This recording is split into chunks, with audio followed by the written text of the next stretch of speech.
Hey, what's up guys? Mike and I are here today. We wanted to show you 5 tips on how to make your footage look more cinematic.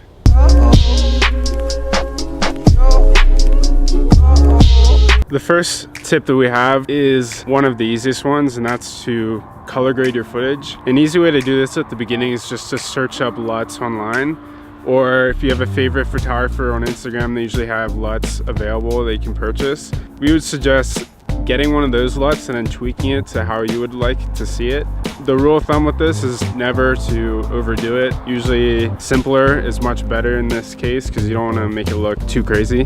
Another tip would be to, if you're using Adobe Premiere Pro, the Lumetri color panel on the side, color grade it the same way that you would color grade your photos or edit your photos. Like, look at it as the same way. Adobe has the same tools throughout their whole suite to be able to edit your photos and videos, so it makes it pretty easy. Another tip would be to shoot in S-Log, because that would give you the flattest footage to be able to work with. It's pretty easy on a Sony. They have that setting. S-Log 3 is a pretty good one, but that gives you a good foundation to be able to build the LUT on top of.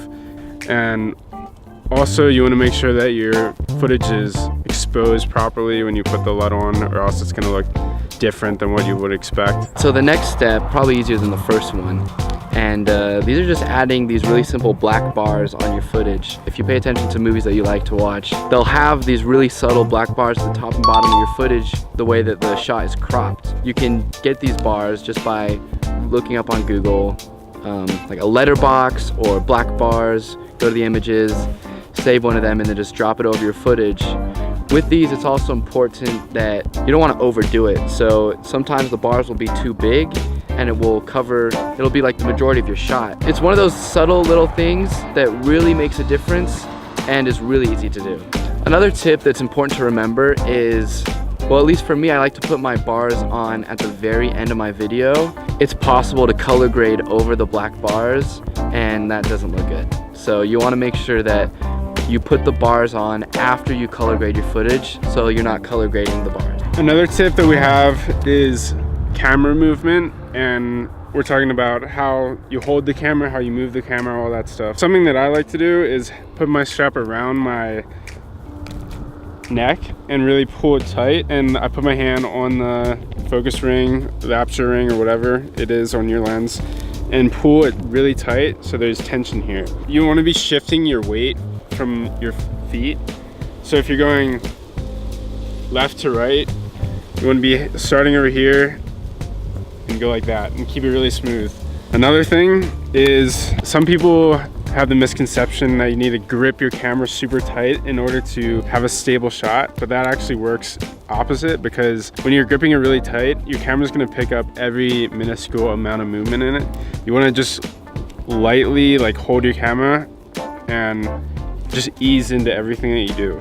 Don't be gripping it really tight. I know that's one of the things that I did when I first started out, and it's crazy how much your camera notices every little movement, and that's almost impossible to fix. So you just really want to avoid that at all costs. So another thing is that you want to have a flow to your video. Let's say in your shots, you have a shot going from right to left.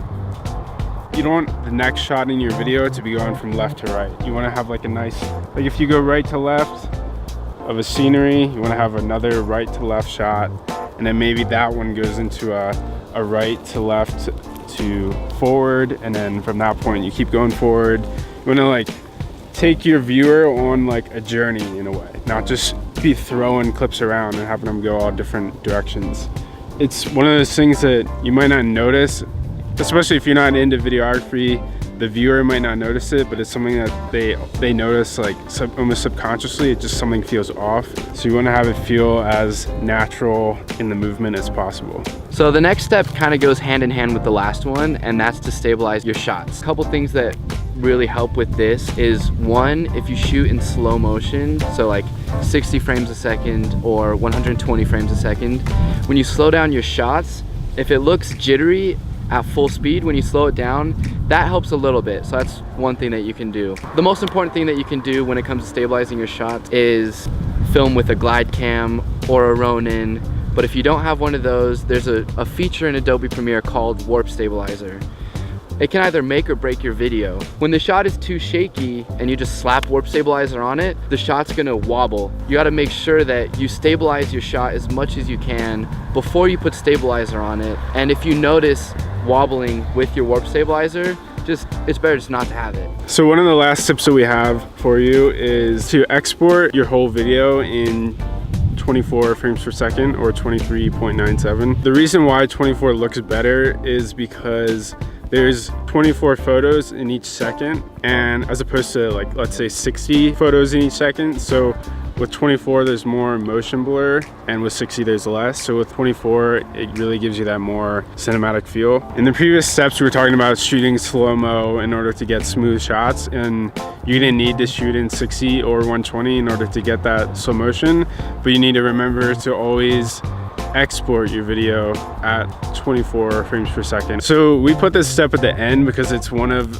the last things to do, and it's one of those steps that's either gonna make or break your video as well, because you can do all the things that we said previously, but if you export it in 60 frames per second, it's just gonna look really bad. And to wrap up this video, these are just 5 of our tips that we found to help us over the past few years. Not just one of these tips is gonna enhance your video. It's gonna be the accumulation of all of them together that's gonna make your video stand out. And at the end of this video, we're gonna include a sample video that includes examples of each one of the steps that we've included in this tutorial. And they're gonna showcase how they change your footage.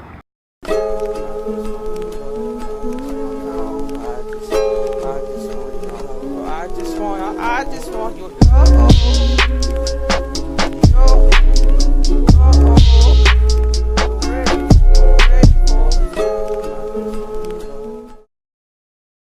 Alright, that concludes this video. Be sure to like and subscribe, and in the comments let us know what other videos you want us to create, whether it's tutorials or just other tips on videography or photography. But yeah, thanks for watching.